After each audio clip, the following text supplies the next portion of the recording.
Welcome to the Answers Yes podcast, where we interview some of the most interesting people that have said yes to opportunities in their life. We hope that through these stories, you can learn to create your own destiny by saying yes along the way. Join us as we explore the new series covering topics such as passion, integrity, and hard work. I'm your host, Jim Riley, and I hope you enjoy these interviews as much as I do. I believe that everyone has an important message worth hearing. Hello and welcome to the Answers Yes podcast. I've been getting a lot of text messages and emails about this Yes Syndicate, or what is officially known as the Young Entrepreneur Syndicate, which is a new group that I've started with my partner, Rod Kuntz, who's also on the line today. Hey, everybody. Rod, people are asking about what we're doing. It's getting exciting. I just keep telling them the answer is yes. So the intent of today's show is to give you some insights as to what yes is, why it's important, why it might be good for you, and maybe you'll pick up a little bit along the way that you can apply as early as today here in the show. So Rod and I, and I'm going to let Rod chime in as much as he wants to because I do all the talking usually, but Rod and I met last year officially and decided that we were going to start this group because of the need in our minds to, I don't want to say it was a finishing school, but it was kind of like we realized that youth needed something to grasp onto, that college wasn't necessarily the only solution. There was a depression, a high level of depression going on around the country. There was a high level of suicide, especially here in Montana. And it really hit home for both of us, like, we got to do something about this. And I'm going to let you touch on that. But I want to clarify, just because it says Young Entrepreneur Syndicate, and we're talking about youth right now, this isn't just for the youth. This is for anybody, because young in mind and spirit Correct. qualify as well. So, Rod, expand a little bit on what our discussions were about, kind of this depression and where we felt this should go to help people get to a next step. Well, I think the interesting thing is I look back on our early conversations where we're sitting in a coffee shop and we're talking about all the problems that young people have today, that there seems to be no hope. And with that, a lack of purpose. And you and I both went back to our teenage years. We can relate because we were them. And we survived that, but it wasn't always easy. We understood and still understand the challenges that young people go through as they navigate figuring out who they are, what they want to do, what their purpose in life is. And there's looking at school and the pressure to do what everyone else wants you to do so that you can become what everyone else expects you to become. And you lose that individualism, you lose that freedom, you lose your own liberty by trying to satisfy everybody else's expectations. And that was kind of, I think, the seed for what could we do collectively to offer hope, to offer purpose for the young people. And again, starting with the youth, and we'll branch out into that later, I guess, with older people, but that was the goal. You know what's crazy about that, Rod? I'm listening to you and I'm thinking, gosh, imagine, and I guarantee you, we've got a ton of people listening that this is their life, right? Imagine you get out of high school and you go straight into a job. Okay, whatever that, for me it was in and out, right? Right. Career job, you could stick around there. But you're in that job, you have not grown any more in your entrepreneurial endeavors or maybe something that you're passionate about. You're in the job, it's paying you good money. 10 years go by, 15 years, 20 years go by, and all of a sudden you're like, how come I'm not happy? Right. How come I'm not happy? So I think that this kind of solidifies our point, is that you could be young in mind and knowledge as well, because straight out of high school, you got into this job, you find yourself unhappy 15, 20 years later, and like, now what? I need some tools, right? Start over. So, this group is fantastic for people that are, I don't want to call it a dead-end job because it probably isn't a dead-end job. Maybe you're just not satisfied and you're ready to make a shift. This group is perfect for people ready to make a shift, whether it's shift out of high school or shift out of a job that you've been in for way too long and you're unsatisfied. Like when I left In-N-Out, I made a ton of money, but I hated it. Well, Jim, it's so interesting when you think about it like that too. How many people, it used to be you'd find a place to work, you'd go there, you'd work for 40 years, 40 hours a week, trading hours for dollars, and then you retired with a gold watch and a pension, and then you rotted away or died shortly thereafter. And today it's not like that. Today you can, and by you I mean anyone, can have several careers simultaneously. Mm-hmm. And you can do different things. So the expectation that you have to go to college to get a degree, to get a job, to have a career is really an outdated paradigm. Mm-hmm. And yet it's still the paradigm that's being pushed all the way through high school, all the way through college years. And even the people who have gone through that system, it's still the implant in their mind. So even though they think, gosh, it'd be nice to do something different, it would be nice to have a side hustle that would replace this job, even though they know that, they deep down inside may not believe that. They may think it's too late for that.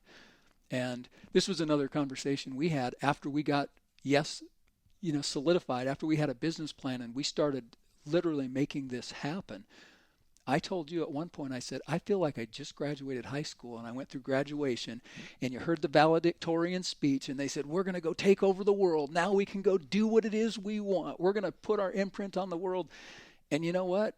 I haven't worked for somebody else for over 4 years. I've been working for myself at home and multiple ventures.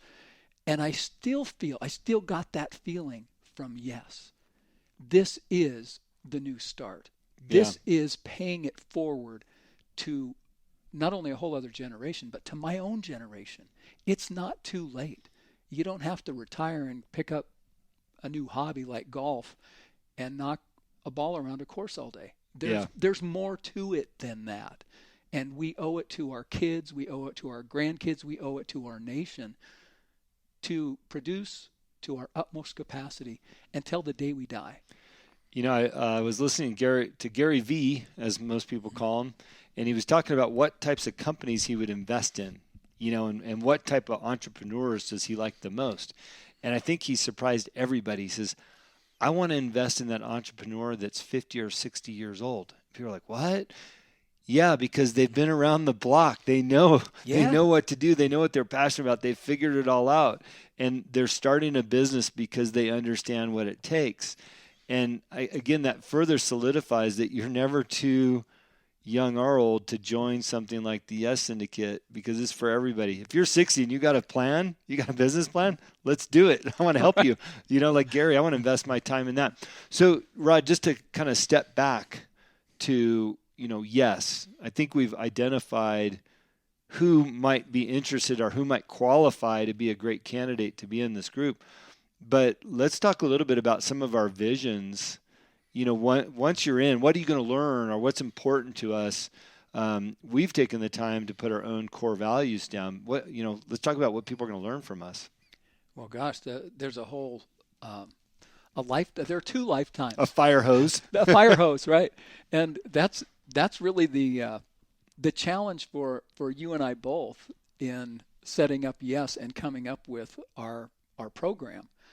Is giving it out in bite-sized chunks that can be digested and utilized, as opposed to a banquet and where you go in and you gorge and then you can't move for if people paralyzed. If people listen to me, I'd talk for 8 hours straight, like, here's what you need to do, and it'd be like a fire hose of information. But we know that we only learn in small tidbits. And I think you did such a wonderful job laying out kind of a map of what we'll be doing in these classes. So we've got our core 4, which is training, coach, development, and inspire. And within each one of those, we've got lesson plans by week. I think you did enough lesson plans for the next 2 years. and we've just scratched the surface. That's the scary part. Yeah. We have so much content available. But it's more than that. It's the collective synergy that comes with a group of people. Yeah. all being there for the same reason, for the same purpose, and that's just to find a way to maximize their potential. And if we can tap into that, help our members tap into that, we're just not even going to be the fire hose anymore. Yeah. we're going to be the whole batch of water that it's coming from. Well, what I love about having a core reason for the call, and by the way, we do, so the Yes Syndicate does a weekly Zoom call. Currently, it's Mondays at 6 p.m. Mountain Standard Time. And on that call, what you can expect is each one of these core items, we'll discuss one per week. And Rod and I rotate who's leading that call. Right now, we're such go-getters. We're on each other's calls because we don't want to miss anything. By the way, Rod, I learned a lot last week from you, so thank you for your lesson. Thanks. I'm going to have to up my game for next week.